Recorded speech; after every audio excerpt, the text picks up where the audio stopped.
دجال کو حضرت سلیمان علیہ الصلوۃ والسلام نے قید کیا تھا اور حدیث پاک کے مطابق یہ ایسٹ کی سائیڈ موجود ہے۔ دجال کا فتنہ تمام فتنوں سے بڑا اور خطرناک فتنہ ہے، جس کی بڑائی اور شدت کا اندازہ اس بات سے بھی لگایا جا سکتا ہے کہ ہر نبی علیہ الصلوۃ والسلام نے اپنی اپنی امت کو دجال کے فتنے سے ڈرایا ہے۔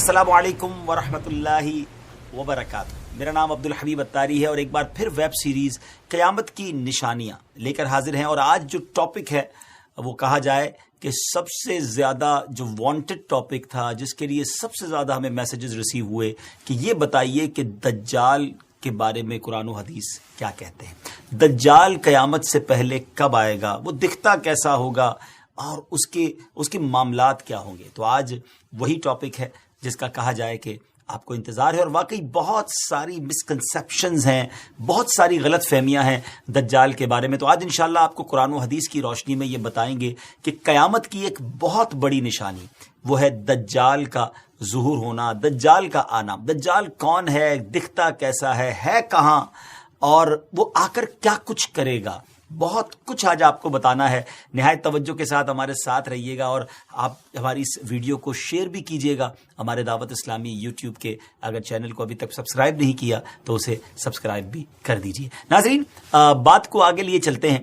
یاد رہے کہ قیامت کی بڑی علامت میں سے دوسری علامت دجال کا نکلنا ہے۔ احادیث مبارکہ میں دجال کا ذکر بڑی وضاحت سے آیا ہے، اور کمال کی بات یہ ہے کہ ہر نبی علیہ الصلوۃ والسلام نے دجال کے فتنے سے اپنی امت کو ڈرایا ہے۔ سرکار دو عالم صلی اللہ تعالی علیہ وسلم نے اس کی نشانیاں، اس کا حلیہ، اس کے آنے سے پہلے اور بعد کے جو حالات ہوں گے اس کو بھی بیان فرمایا ہے۔ انشاءاللہ بڑی دلچسپ آج کی ایپیسوڈ ہے، عبرت ناک بھی ہے اور اوتھنٹک معلومات بھی ہے۔ سب سے پہلے چلتے ہیں اللہ کے پیارے کلام قرآن مجید فرقان حمید میں۔ اللہ تبارک و تعالی ارشاد فرماتا ہے، بسم اللہ الرحمن الرحیم، وَمِنْهُمْ مَنْ يَلْمِزُكَ فِي الصَّدَقَاتِ فَإِنْ أُعْطُوا مِنْهَا رَضُوا وَإِنْ لَمْ يُعْطَوْا مِنْهَا إِذَا هُمْ يَسْخَطُونَ۔ ترجمہ یعنی اور ان میں سے کوئی وہ ہے جو صدقات تقسیم کرنے میں تم پر اعتراض کرتا ہے، تو اگر انہیں ان صدقات میں سے کچھ دے دیا جائے تو راضی ہو جاتے ہیں، اور اگر انہیں ان میں سے کچھ نہ دیا جائے تو اس وقت ناراض ہو جاتے ہیں۔ ناظرین، یہ کس واقعے کی بات ہو رہی ہے؟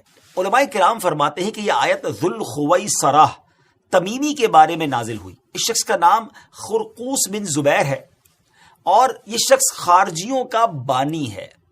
رسول کریم علیہ الصلوۃ والسلام مال غنیمت تقسیم فرما رہے تھے تو ذوالخویصرہ نے کہا کہ یا رسول اللہ عدل کیجئے۔ حضور پرنور علیہ الصلوۃ والسلام نے فرمایا کہ تجھے خرابی ہو، میں عدل نہ کروں گا تو عدل کون کرے گا؟ حضرت عمر رضی اللہ تعالیٰ عنہ نے عرض کی، مجھے اجازت دیجئے کہ اس منافق کی گردن مار دوں۔ تو پیارے آقا علیہ الصلوۃ والسلام نے فرمایا کہ اسے چھوڑ دو، اس کے اور بھی ہمراہی ہے کہ تم ان کی نمازوں کے سامنے اپنی نمازوں کو اور ان کے روزوں کے سامنے اپنے روزوں کو حقیر دیکھو گے۔ وہ قرآن پڑھیں گے اور ان کے گلوں سے نہ اترے گا، وہ دین سے ایسے نکل جائیں گے جیسے تیر شکار سے نکل جاتا ہے۔ پیارے ویورز، یہ اس گستاخ کی، اس بدبخت کی گستاخی ہی دراصل اس بدترین فتنے کا پیش خیمہ ثابت ہوئی جس نے بعد میں امت مسلمہ میں زبردست انتشار پیدا کر دیا۔ حضرت عثمان غنی رضی اللہ تعالیٰ عنہ اور مولا علی کرم اللہ تعالیٰ وجہ الکریم کے دور خلافت میں اسلامی ریاست کو چیلنج کرنے والے، یعنی اتھارٹی آف اسلامک ریاست کو چیلنج کرنے والے باغی گروہ در حقیقت اسی کے فالوورز تھے۔ جنگ صفین کے موقع پر جب حضرت علی رضی اللہ تعالیٰ عنہ نے خون خرابے سے بچنے کے لیے تحکیم یعنی ثالثی آربیٹریشن کے راستے کو اپنایا کہ چلیں کوئی بیچ میں فیصلہ کر لیا جائے، تو پہلے تو خوارج نے اس کی حمایت کی، مگر جب یہ فیصلہ کر لیا گیا تو یہ خوارج اس کو رد کرتے ہوئے مولا علی کرم اللہ تعالی وجہ الکریم کے لشکر سے بھی نکل گئے۔ آپ کو معاذ اللہ ثم معاذ اللہ کافر کہنے لگے، اور اپنا ایک باغی گروہ تیار کر کے جہاد کے نام پر حضرت علی رضی اللہ تعالیٰ عنہ اور امت مسلمہ کے خلاف لڑنے کے لیے کھڑے ہو گئے، اور عراق کے ایک علاقے کو اپنا مرکز بنا لیا۔ نفرت کا یہ عالم تھا کہ انہوں نے حضرت علی رضی اللہ تعالیٰ عنہ کے شہر کو بھی چھوڑ دیا۔ اور جنگلوں میں، صحراؤں میں، پہاڑوں میں گھات لگا کر بیٹھ گئے، جہاں وہ اپنے مخالفین کو پکڑ کر ظلم و ستم کا نشانہ بناتے اور انہیں قتل کر دیتے۔ ان کی سرکشی بڑی تو مولا علی کرم اللہ تعالی وجہ الکریم نے صحابہ کرام کا لشکر لیا اور ان خوارج کے خلاف جنگ کی اور انہیں شکست دے دی۔ جب مولا علی کرم اللہ تعالی وجہ الکریم کے لشکر نے خوارج کو ختم کر دیا تو آپ نے فرمایا اس نشانی والے آدمی کو بھی تلاش کرو۔ ایک نشانی بتائی آپ نے، لوگ ڈھونڈنے لگے مگر وہ نہ ملا۔ آپ نے پھر فرمایا اس کو پھر جا کر تلاش کرو، خدا کی قسم میں نے نہ جھوٹ بولا ہے نہ ہی مجھے جھوٹ بتایا گیا ہے۔ یہ بات انہوں نے 2 یا 3 مرتبہ کہی، حتیٰ کہ لوگوں نے ایک کھنڈر سے اس نشانی والے بندے کی لاش کو ڈھونڈ لیا۔ مولا علی کرم اللہ تعالی وجہ الکریم کے سامنے رکھی گئی عجب نشانی تھی ناظرین، کہ جس کا ایک ہاتھ عورت کے پستان جیسا تھا۔ بہرحال امیر المومنین رضی اللہ تعالیٰ عنہ نے تکبیر کہی اور حمد الہی بجا لائے۔ کسی شخص نے کہا، آپ کے ساتھی نے کہا کہ حمد ہے اسے جس نے ان خوارج کی نجاست سے زمین کو پاک کیا۔ وہاں امیر المومنین نے ایک جملہ فرمایا، اور یہ پورا واقعہ سنانے کا جو مقصد ہے، ہو سکتا ہے ناظرین سوچ رہے ہو کہ بات دجال کی ہو رہی ہے اور یہ خوارج کا ذکر کیوں شروع ہو گیا۔ امیر المومنین رضی اللہ تعالیٰ عنہ نے فرمایا کہ کیا سمجھتے ہو یہ لوگ ختم ہو گئے؟ ہرگز نہیں، ان میں سے کچھ ماں کے پیٹ میں ہیں، کچھ باپ کی پیٹھ پہ ہیں، پھر جب ان میں سے ایک گروہ ہلاک ہوگا دوسرا سر اٹھائے گا، یہاں تک کہ ان کا آخری گروہ دجال کے ساتھ نکلے گا۔ ویورز، دجال ابھی آیا نہیں ہے اور کسی کو پتا نہیں ہے کہ اس وقت وہ کہاں ہے، لیکن روئے زمین پر ایک صحابی ایسے گزرے ہیں جنہوں نے دجال کو دیکھا بھی ہے، اس سے ملاقات بھی کی ہے اور اس سے بات چیت بھی کی ہے۔ جی ہاں، اس ملاقات میں کیا کچھ ہوا، کیا دیکھا انہوں نے، کیا سنا، انشاءاللہ یہ پوری تفصیل آپ کو بتاتے ہیں۔ حدیث مبارک میں پیارے آقا علیہ الصلوۃ والسلام کی زبانی ہمیں یہ پورا واقعہ ملتا ہے۔ ایک مرتبہ پیارے آقا علیہ الصلوۃ والسلام نے اچانک سڈنلی اپنے صحابہ کرام کو جمع فرمایا اور خطبہ دینے کے لیے ممبر پر تشریف فرما ہو گئے۔ یہ وہ ٹائم تھا جس ٹائم پہ نارملی نبی پاک ایڈریس نہیں کیا کرتے تھے، خطبہ نہیں فرمایا کرتے تھے۔ صحابہ بھی حیران تھے کہ آج ایسا کیا ہو گیا ہے کہ پیارے آقا علیہ الصلوۃ والسلام اس وقت خطبہ ارشاد فرما رہے ہیں۔ تو نبی کریم علیہ الصلوۃ والسلام نے فرمایا کہ آج میرے پاس تمیم داری آئے اور انہوں نے ایک ایسی خبر سنائی ہے جس کی خوشی میں مجھے قیلولہ، یعنی پیارے آقا علیہ الصلوۃ والسلام دوپہر کو کچھ آرام فرمایا کرتے تھے، فرمایا وہ بھی میں نہیں کر سکا ہوں، اور میں نے چاہا کہ اس خبر میں تمہیں بھی شامل کر لوں۔ بات یہ ہے کہ تمیم داری نے مجھے بتایا کہ وہ 30 افراد تھے اور ایک شپ میں، ایک کشتی میں سفر کر رہے تھے کہ طوفان آ گیا اور وہ بھٹک گئے۔ تقریباً مہینہ بھر وہ سمندر میں گھومتے رہے اور ایک دن سورج غروب ہونے کے وقت ایک نامعلوم جزیرے پر، ایک نامعلوم آئلینڈ پر پہنچے۔ انہیں وہاں سیاہ رنگ کی مخلوق نظر آئی جس کے جسم پر بال بہت زیادہ تھے۔ انہوں نے اس سے پوچھا کہ تم کون ہو؟ اس نے کہا میں جاسوس ہوں۔ تو صحابہ نے کہا کہ ہمیں اپنے بارے میں کچھ بتاؤ۔ اس نے کہا کہ نہ میں تمہیں کچھ بتاؤں گا نہ تم سے کچھ سنوں گا، تم اس بت خانے میں جاؤ، وہاں ایک شخص تمہارا بڑی بے چینی سے ویٹ کر رہا ہے، انتظار کر رہا ہے، وہی تمہیں کچھ سنائے گا بھی بتائے گا بھی۔ پھر وہ سب اندر چلے گئے۔ وہاں ایک شخص سختی کے ساتھ زنجیروں میں جکڑا ہوا تھا۔ اس نے پوچھا کہ تم لوگ کون ہو اور کہاں سے آئے ہو؟ تو صحابہ کرام نے جواب دیا کہ شام سے آئے ہیں۔ اس نے پوچھا کہ عرب کا کیا حال ہے؟ اور ایک شخص وہاں پیدا ہونا تھا، اس کا کیا حال ہے؟ یعنی نبی پاک علیہ الصلوۃ والسلام کے بارے میں پوچھا۔ صحابہ کرام نے کہا کہ وہ اچھے حال میں ہیں، اور ابتدا میں ان کی مخالفت ہوئی مگر اب تو تمام عرب پر وہ غالب ہو گئے ہیں اور سارا عرب ایک دین، ایک خدا کو ماننے والا ہو گیا ہے۔ اس نے کہا اچھا زغر کے چشمے کا کیا حال ہے؟ انہوں نے جواب دیا کہ وہ بھی اچھی حالت میں ہے، لوگ اس سے پانی پیتے ہیں، اس سے کھیتی باڑی بھی کرتے ہیں۔ پھر اس نے پوچھا کہ عمان اور بیسان کی کھجوروں کا کیا حال ہے؟ انہوں نے کہا کہ اس میں ہر سال پھل آتے ہیں۔ یہ سن کر اس شخص نے 3 چیخیں ماری اور بولا کہ میں دجال ہوں۔ جی ہاں ناظرین، وہ دجال تھا۔ کہتا ہے قریب میں آزاد ہو جاؤں گا اور زمین کا چپا چپا گھوموں گا اور اس کا کوئی حصہ نہیں چھوڑوں گا سوائے طیبہ کے، کیونکہ مجھ میں وہاں جانے کی طاقت، وہاں جانے کی پاور نہ ہوگی۔ نبی پاک علیہ الصلوۃ والسلام نے فرمایا کہ مجھے بہت خوشی ہوئی کیونکہ طیبہ یہی شہر ہے۔ مدینہ منورہ کے بارے میں میرے آقا نے فرمایا کہ طیبہ یہی شہر ہے، اور سبحان اللہ میرے آقا فرماتے اس ذات کی قسم جس کے قبضے میں میری جان ہے، مدینہ منورہ کی ہر گلی، کوچہ، سڑک اور یہاں نرم اور سخت زمین، الغرض ہر مقام پر فرشتہ ننگی تلوار لیے پہرا دیتا ہوگا اور قیامت تک یہ پہرا دے گا۔ سبحان اللہ، مدینے کی گلیوں میں فرشتے پہرا دے رہے، سبحان اللہ۔ کیا بات ہے مدینہ منورہ کی. بعض روایت کی روشنی میں یہ بات بھی کہی جاتی ہے کہ دجال کو حضرت سلیمان علیہ الصلوۃ والسلام نے قید کیا تھا، اور حدیث پاک کے مطابق یہ مشرق یعنی ایسٹ کی سائیڈ موجود ہے. دجال کا فتنہ تاریخ انسانی کی ابتدا سے لے کر انتہا تک تمام فتنوں سے بڑا اور خطرناک فتنہ ہے، جس کی بڑائی اور شدت کا اندازہ اس بات سے بھی لگایا جا سکتا ہے کہ ہر نبی علیہ الصلوۃ والسلام نے اپنی اپنی امت کو دجال کے فتنے سے ڈرایا ہے.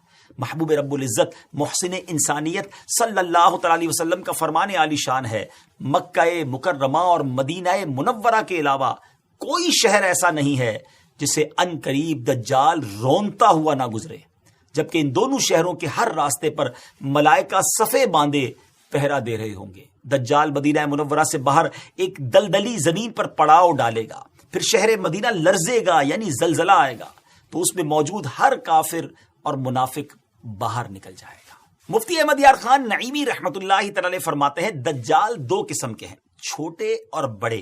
چھوٹے دجال بہت ہوئے اور ہوں گے. ہر جھوٹا نبی، جھوٹا صوفی جو لوگوں کو گمراہ کرے وہ دجال ہیں. بڑا دجال صرف ایک ہے جو دعوی خدائی کرے گا. جی ہاں، بڑا دجال جو قیامت کے قریب آئے گا وہ خدا ہونے کا دعویٰ کرے گا، لیکن وہ یہ کام بالکل سٹارٹ میں نہیں کرے گا، بلکہ شروع میں خود کو مومن ظاہر کرے گا، لوگوں کو بھلائی کی طرف بلائے گا، پھر نبوت کا اور آخرکار خدا ہونے کا دعویٰ کرے گا. اب تک کی گفتگو سے دجال کا آنا تو ثابت ہو گیا کہ دجال کا آنا سچ ہے اور یہ ہو کر رہے گا، لیکن یہ دکھے گا کیسا، اپیرنس کیا ہوگی. مختلف احادیث میں دجال کا جو حلیہ بتایا گیا ہے وہ یہ ہے کہ دجال ایک جوان مرد ہوگا، لمبا قد ہوگا، جسم بہت موٹا ہوگا، ایک آنکھ سے کانا ہوگا، اور ایک کانی آنکھ ایسی ہوگی جیسے پھولا ہوا انگور، اور جبکہ اس کی ایک آنکھ خون آلود ہوگی.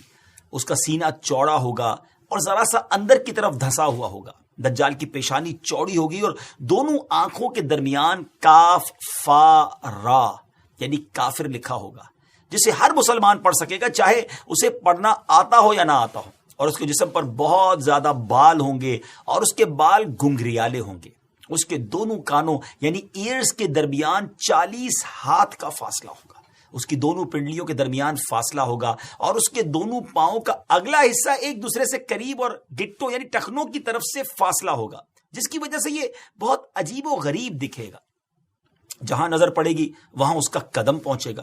اس کی سواری بہت زیادہ بالوں والا گدھا ہوگا، ڈونکی ہوگا. یہ تو تھا دجال کا حلیہ.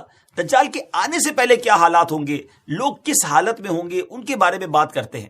دجال کے نکلنے سے پہلے دنیا بہت بری حالت میں ہوگی، جیسا کہ احادیث مبارکہ کے مضامین سے پتہ چلتا ہے کہ اس کے نکلنے سے 3 سال پہلے سے اس دنیا میں خشک سالی پھیل جائے گی. خشک سالی کا گویا سال پھیل جائے گا. فرسٹ ایئر کیا ہوگا، آسمان سے 1/3 بارش ہوگی اور زمین کی 1/3 پیداوار روک لی جائے گی، یعنی اب صرف 66% گروتھ ہو رہی ہوگی زمین کے اندر. دوسرے سال آسمان سے 2/3 بارش روک لی جائے گی، یعنی 66% اپروکسیمیٹلی 2/3 بارش نہیں ہوگی، اور پھر 2/3 زمین کی پیداوار بھی. اور جو 3rd ایئر ہوگا اس سال کوئی بارش نہیں ہوگی، زمین پر کوئی پیداوار نہیں ہوگی، حتیٰ کہ آسمان شیشے کی طرح ہو جائے گا اور زمین تانبے کی ہو جائے گی. اس خشک سالی کے سبب تمام چوپائے ہلاک ہو جائیں گے، فتنے اور قتل و غارت گری عام ہو جائے گی. آدمی ایک دوسرے کو قتل اور جلا وطن کر رہے ہوں گے. غذائی قحط یعنی ایک جس کو کہیں کہ فوڈ کا کرائسس پیدا ہو جائے گا. علمی اور روحانی قحط بھی ہوگا، یعنی فوڈ کرائسس کے ساتھ ساتھ غذائی قحط کے ساتھ ساتھ علمی اور روحانی قحط بھی برپا ہوگا. دین کے معاملے میں لوگوں میں کمزوری پیدا ہو چکی ہوگی، علماء اور دیندار لوگوں کی قلت ہوگی.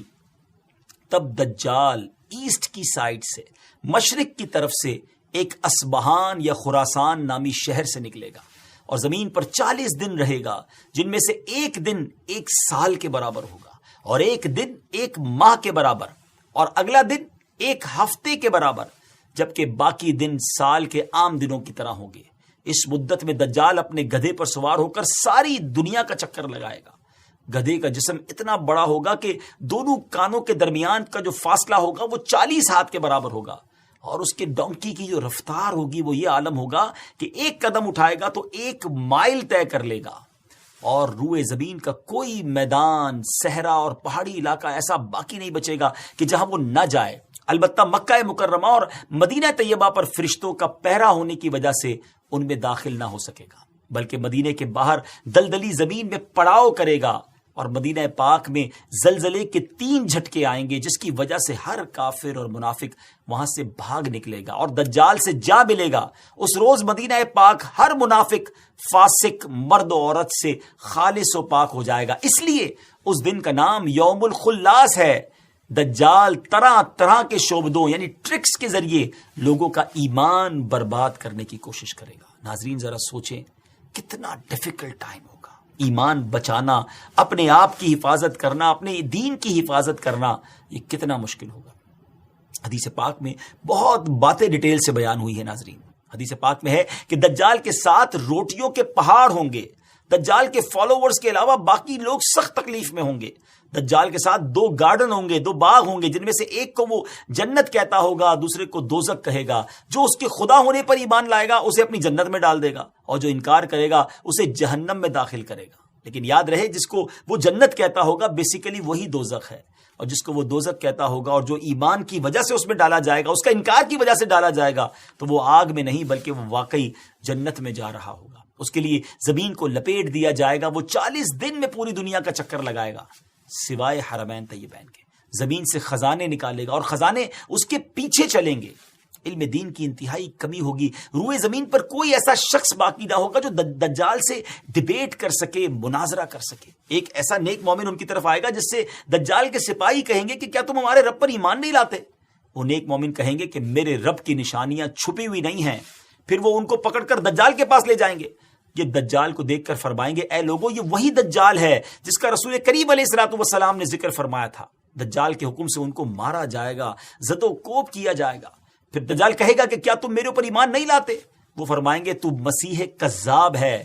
دجال کے حکم سے ان کے جسم مبارک سر سے پاؤں تک کاٹا جائے گا، 2 حصے کر دیا جائے گا۔ ان دونوں حصوں کے درمیان سے دجال گزرے گا، پھر دوبارہ اس کو کہے گا کہ اٹھو، تو وہ تندرست ہو کر اٹھ کھڑے ہوں گے۔ تب دجال ان سے کہے گا کہ اب تو مجھ پر ایمان لے آؤ۔ وہ فرمائیں گے میری بصیرت اور زیادہ ہو گئی ہے، اے لوگوں یہ دجال ہے، اب میرے بعد یہ کسی کے ساتھ پھر ایسا نہیں کر سکے گا۔ پھر دجال انہیں پکڑ کر ذبح کرنا چاہے گا اور اس پر قادر نہ ہو سکے گا۔ پھر ان کو پکڑ کر گویا اپنی جہنم میں ڈالے گا۔ لوگ گمان کریں گے کہ ان کو آگ میں ڈالا ہے، مگر در حقیقت وہ جنت ہوگی، اور جسے وہ اپنی جنت کا نام دے گا وہ در حقیقت وہ دوزخ ہوگی۔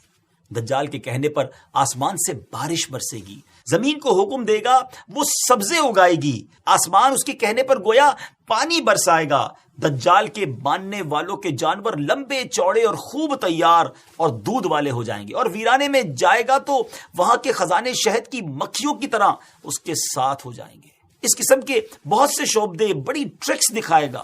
در حقیقت میں سب جادو کے کرشمے اور شیاطین کے تماشے ہوں گے جن کا حقیقت سے کوئی تعلق نہیں ہوگا، اس لیے کہ اس کے وہاں سے جانے کے بعد لوگوں کے پاس کچھ بھی نہیں رہے گا۔ خزانے بھی دکھائے گا، بہت ساری چیزیں ہوں گی، لیکن جب دجال وہاں سے جائے گا تو پیچھے سب چیزیں دوبارہ ختم ہو جائیں گی۔ دجال کے لشکر میں 70,000 اصفہان کے یہودی ہوں گے، اور 13,000 ان کی عورتیں، اور ساتھ ساتھ وہ لوگ بھی ہوں گے جو یہودیوں کے تابع ہوں گے۔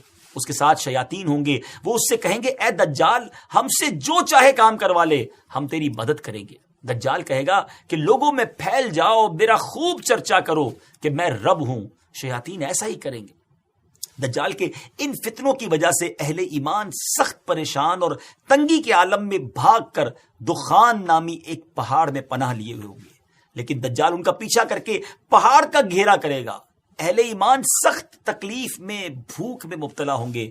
تب اللہ پاک حضرت سیدنا عیسیٰ علیہ نبینا علیہ الصلوۃ والسلام کو نازل فرمائے گا۔ ناظرین یہ وہ ٹرننگ پوائنٹ ہوگا کہ تمام تکلیفوں کے بعد، تمام پرابلمز کے بعد اہل ایمان کی پھر مدد کیسے کی جائے گی۔ قرب قیامت ہوگی اور حضرت عیسیٰ علیہ الصلوۃ والسلام جامع مسجد دمشق میں شرقی مینارے پر نازل ہوں گے۔ اور اب جب حضرت عیسیٰ علیہ الصلوۃ والسلام اس دنیا میں آ جائیں گے تو ان کو دیکھتے ہی دجال ایسے گھلے گا، میلٹ ہوگا، جیسے پانی میں نمک گھلتا ہے، میلٹ ہوتا ہے۔ آپ علیہ الصلوۃ والسلام دجال کو مقام لد پر قتل کریں گے، اور اس کے فالوورز میں سے ایک بھی، کسی کو بھی زندہ نہیں چھوڑیں گے۔ یہ فتنہ بہت شدید ہوگا ناظرین۔ نبی پاک علیہ الصلوۃ والسلام نے بھی اس سے پناہ مانگی اور اس کی ترغیب ارشاد فرمائی ہے، اور روایت کی روشنی میں علماء نے دجال سے بچنے کے کچھ طریقے بھی ارشاد فرمائے ہیں۔ آئیے اب وہ باتیں بھی سیکھ لیتے ہیں کہ ہم اس کے لیے کیا کر سکتے ہیں، ہم کیا دعا کریں۔ جو کوئی مسلمان مکہ یا مدینے میں ہوگا وہ دجال کے فتنے سے محفوظ رہے گا، کیونکہ دجال حرمین طیبین میں داخل نہیں ہو سکے گا۔ بعض روایت میں آیا کہ جو مسجد اقصی یا مسجد طور میں ہوگا وہ بھی فتنہ دجال سے بچا رہے گا۔ نبی پاک علیہ الصلوۃ والسلام نے فرمایا جو سورہ کہف کی پہلی 10 آیتیں یاد کرے گا دجال کے فتنے سے محفوظ رہے گا۔ میں بھی نیت کر لیتا ہوں، آپ بھی کر لیں کہ 10 آیتیں سورہ کہف کی فرسٹ 10 آیات آف سورہ کہف اس کو یاد کر لیں۔ علماء نے مختلف حدیثوں کی روشنی میں یہ بات بھی بیان کی اور فرمایا کہ پہاڑوں اور جنگلوں سے دور رہا جائے، کیونکہ دجال اکثر دیہاتوں یعنی ولیجز میں جائے گا۔ ان باتوں کے ساتھ ساتھ اللہ تعالیٰ کی تسبیح و تکبیر، ایمان پر ثابت قدمی اور صبر سے بھی دجال سے بچا جا سکے گا۔ اگر وہ کسی کو اپنی آگ میں بھی پھینکے گا تو اسے چاہیے کہ وہ ثابت قدم رہے، کیونکہ وہ آگ اس پر سلامتی والی ہو جائے گی، یعنی گویا گلزار ہو جائے گی۔ یا اللہ عز و جل اس مشکل وقت میں ہر مسلمان کی مدد فرمانا۔ ناظرین، اس کے ساتھ ہی ہمارے اس امیزنگ ایپیسوڈ کا وقت ختم ہوا ہے۔ نئے ایپیسوڈ کے ساتھ، ایک نئے ٹاپک کے ساتھ، قیامت کی ایک اور نشانی کے ساتھ ہم حاضر ہوں گے۔ اپنا بہت خیال رکھیے گا، ہمیں اپنی دعاؤں میں یاد رکھیے گا، ہماری ویڈیوز دیکھتے بھی رہیے، آگے شیئر بھی کرتے رہیے۔ السلام علیکم ورحمۃ اللہ وبرکاتہ۔